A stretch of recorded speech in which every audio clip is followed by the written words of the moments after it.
Un cours en miracle, 260 chapitre 31.8. La vision finale.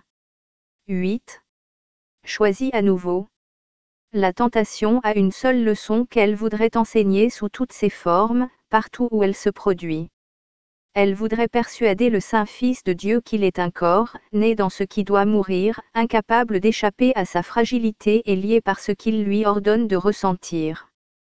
Il fixe les limites de ce qu'il peut faire, son pouvoir est la seule force qu'il ait, et sa compréhension ne peut pas excéder sa minuscule portée. Voudrais-tu être cela, si le Christ t'apparaissait dans toute sa gloire, en te demandant seulement ceci? Choisis à nouveau si tu veux prendre ta place parmi les sauveurs du monde, ou rester en enfer et y tenir tes frères. Car il est venu, et il demande cela. Comment fais-tu ce choix?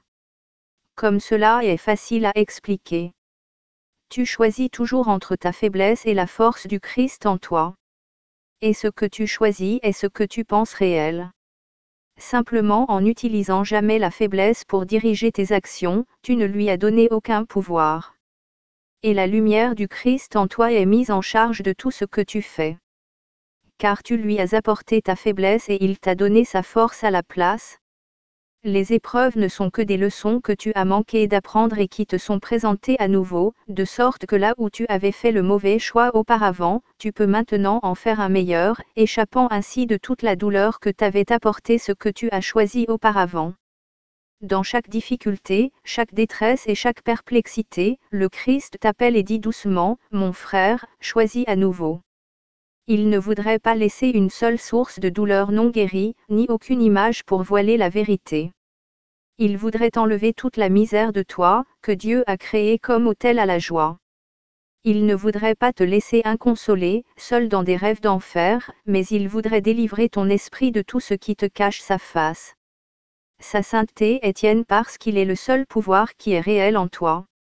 Sa force est tienne parce qu'il est le soi que Dieu a créé comme son seul Fils. Les images que tu fais ne peuvent prévaloir contre ce que Dieu lui-même voudrait que tu sois.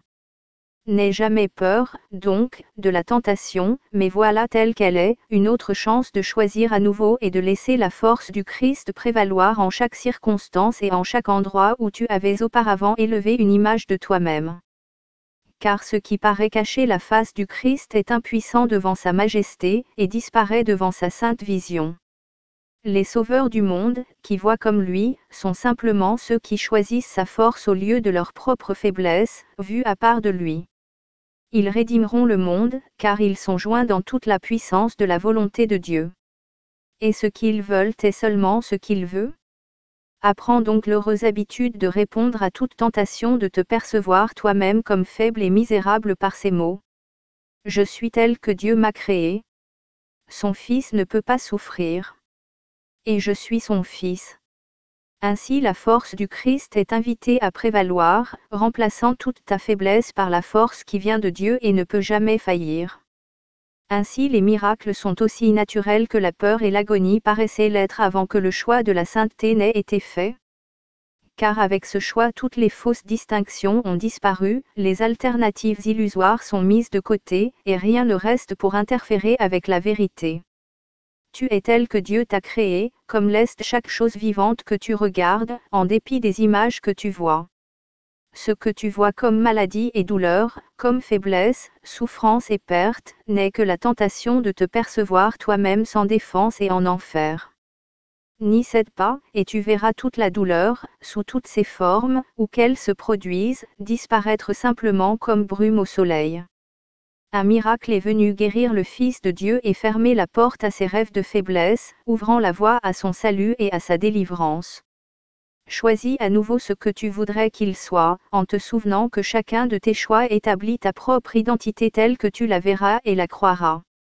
Ne me nie pas le petit dos que je demande, quand en échange je dépose à tes pieds la paix de Dieu, et le pouvoir d'apporter cette paix à quiconque va errant dans le monde, incertain et seul, et dans une constante frayeur. Car il t'est donné de te joindre à lui et par le Christ en toi de dévoiler ses yeux et de le laisser voir le Christ en lui. Mes frères dans le salut, ne manquez pas d'entendre ma voix et d'écouter mes paroles. Je ne demande que votre propre délivrance. Il n'y a pas de place pour l'enfer dans un monde dont la beauté peut encore être si intense et si intégrale qu'il n'y a qu'un pas de là au ciel. À vos yeux fatigués, j'apporte une vision d'un monde différent, si nouveau, si propre et frais que vous oublierez la douleur et le chagrin que vous voyiez auparavant. Or c'est une vision que vous devez partager avec tous ceux que vous voyez, car autrement vous ne la verrez pas. C'est en offrant ce don que vous le faites vôtre. Et Dieu a décrété, avec amour et bonté, qu'il était pour vous. Réjouissons-nous de pouvoir parcourir le monde et trouver de si nombreuses occasions de percevoir encore une autre situation où le don de Dieu peut à nouveau être reconnu comme nôtre. Ainsi disparaîtront tous les vestiges de l'enfer, les péchés secrets et les haines cachées.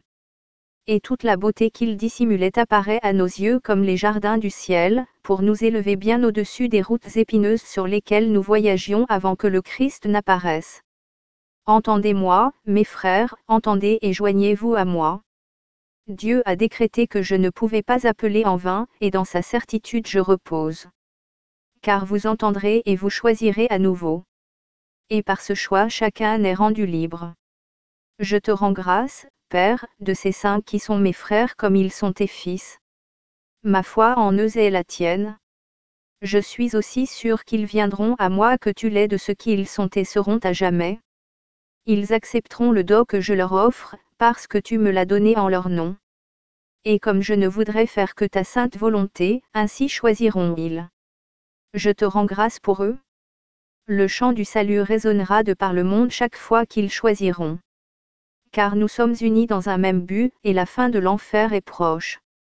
En heureuse bienvenue, j'ai la main tendue vers chaque frère qui voudrait se joindre à moi afin d'aller au-delà de la tentation, et dont le regard se porte avec une fixe détermination vers la lumière qui luit au-delà avec une parfaite constance. Donne-moi les miens, car ils t'appartiennent. Pourrais-tu échouer en ce qui n'est que ta volonté? Je te rends grâce de ce que sont mes frères. Au fur et à mesure que chacun choisit de se joindre à moi, le chant de grâce qui monte de la terre vers le ciel grandit de petites bribes éparses de mélodie en un seul chur qui embrasse toute chose d'un monde rédimé de l'enfer, et te rend grâce. Et maintenant nous disons, Amen. Car le Christ est venu habiter dans la demeure que tu as établie pour lui avant que le temps fût, dans la calme éternité. Le voyage s'achève et prend fin à l'endroit où il a commencé. Il n'en reste plus trace. Aucune foi n'est accordée à aucune illusion, et pas une tache de ténèbres ne reste encore pour cacher à quiconque la face du Christ. Ta volonté est faite, complète et parfaitement, et toute la création te reconnaît et te connaît comme la seule source qu'elle est. Pareil à toi par sa clarté, la lumière rayonne de tout ce qui vit et se meut en toi. Car nous sommes rendus là où nous tous ne faisons qu'un, et nous sommes chez nous, où tu veux que nous soyons.